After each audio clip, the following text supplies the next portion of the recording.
Money central में हर रोज एक बड़ा हिस्सा अंतर्राष्ट्रीय खबरों का रहता है, ग्लोबल खबरों का रहता है। चाहे युद्ध रहा हो, चाहे अमेरिका में ब्याज दरें बढ़ना रहा हो, आपको हर चीज़ बहुत करीब से समझाने की कोशिश पूरी तरीके से मनी सेंट्रल में की गई। अगला सेगमेंट है किस तरफ जा रही दुनिया।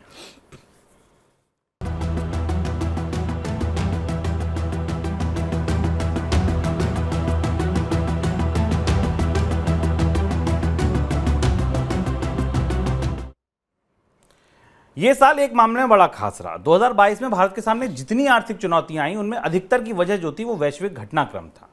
फरवरी में ही रूस यूक्रेन के बीच युद्ध छिड़ गया। उस समय किसी ने नहीं सोचा था कि युद्ध पूरे साल चलेगा, जो अभी भी जारी है। युद्ध की वजह से पूरी दुनिया के सामने महंगाई सबसे बड़ी चुनौती बनकर आई। अमेरिका से लेकर यूरोप तक और भारत से लेकर जापान तक महंगाई सब जगह चुनौती बनी। जनवरी में शायद किसी ने सोचा होगा कि कच्चा तेल फिर से $100 के पार निकल जाएगा, लेकिन सर वो भी हुआ। $130, 100 छोड़िए, $130 तक का कच्चा तेल हम लोगों ने देखा।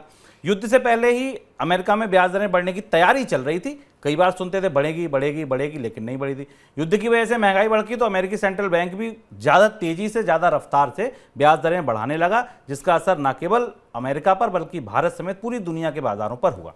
2022 का अंत कहाँ हो रहा है? 2022 का अंत हो रहा है फिर से कोरोना की छाया में। हालांकि वो भारत में नहीं है, लेकिन चीन में है। चीन में कोरोना के मामले इस साल के अंत में फिर बढ़ते दिखे। इसका असर अब जापान, दूसरे देशों पर भी दिखने लगा है। अगला साल क्या होगा नहीं पता, लेकिन हाँ, इसका जो हम 2022 का अंत कर रहे हैं वो फिर से कोरोना के डर के बीच कर रहे हैं। सर, और कुछ 3 बड़ी बातें तो मैंने बताई, क्या कुछ और भी ऐसा था अंतर्राष्ट्रीय नक्शे पर जो याद करना जरूरी है 2022 के लिए? शुभम, युद्ध हो सकता है फिर से। ये इस सदी की सबसे युगांतरकारी घटना थी। युद्धों का दुनिया के पास बड़ा विचित्र और दर्दनाक दुर्दांत इतिहास है। उसके बाद भी दुनिया के नेता या राजनेता युद्ध लड़ सकते हैं, हमले कर सकते हैं। ये हमारे लिए सोचना बिल्कुल अनिश्चित और अप्रत्याशित था। और वो भी महामारी से निकलती दुनिया में पर युद्ध थोपा जा सकता, ये दुनिया में कल्पना नहीं की गई थी। सेकेंड वर्ल्ड वार के बाद, दूसरे विश्व युद्ध के बाद युद्धों से तो जैसे तौबा कर ली थी दुनिया ने कि युद्ध नहीं हो सकता। और इसने सब कुछ बदल दिया। इसने दुनिया की भू राजनीति बदल दी, कमोडिटी बाजार का पूरा गणित बदल दिया, कच्चे तेल की परिस्थितियाँ बदल दी।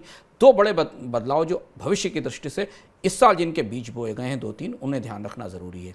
इस साल अरब के देशों को, जो भारत के, जो दुनिया के ओपेक देश थे, उनको अपनी नई ताकत का अंदाज हुआ। 2020-21 के दौरान अरब अर्थव्यवस्थाएं लगभग दिवालियेपन के कगार पर पहुंच चुकी थी। उन्होंने रूस के साथ मिलकर एक मजबूत कार्टेल बनाया और इस बार वो इतने ताकतवर दिखे कि उन्होंने अमेरिका के राष्ट्रपति जो बाइडेन की बात भी नहीं मानी। ये उनकी बढ़ी हुई ताकत पूरे अगले साल चुनौती बनी रहेगी, क्योंकि कच्चे तेल की कीमतें लगातार ऊपर रखने की कोशिश की जाएगी।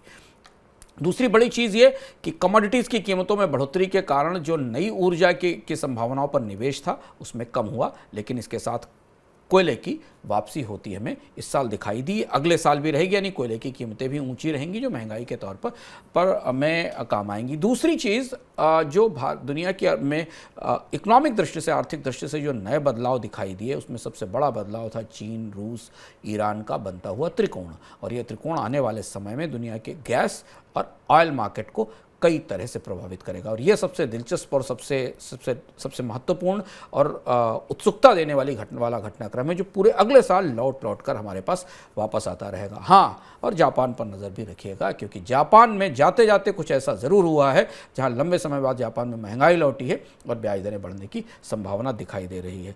पर डॉलर की दृष्टि से अभी अगले 6 महीने और भी मजबूती वाले हैं। दुनिया की करेंसीज के लिए अगले आने वाले समय में दबाव बना रहेगा। लेकिन अंतर्राष्ट्रीय स्तर पर जो परिस्थितियां बदली हैं, वो एक बाजार को अगले साल भी हिलाती रहेंगी, वो ऊर्जा का बाजार है। और ऊर्जा का बाजार भारत को सबसे ज़्यादा प्रभावित करता है, क्योंकि पहले तो हम केवल तेल में आत्मनिर्भर थे और गैस में आत्मनिर्भर थे। अब तेल में भी आत्मनिर्भर नहीं थे, आयात निर्भर थे, और गैस पर आयात निर्भर थे। अब कोयले पर भी हम आयात निर्भर हो गए हैं।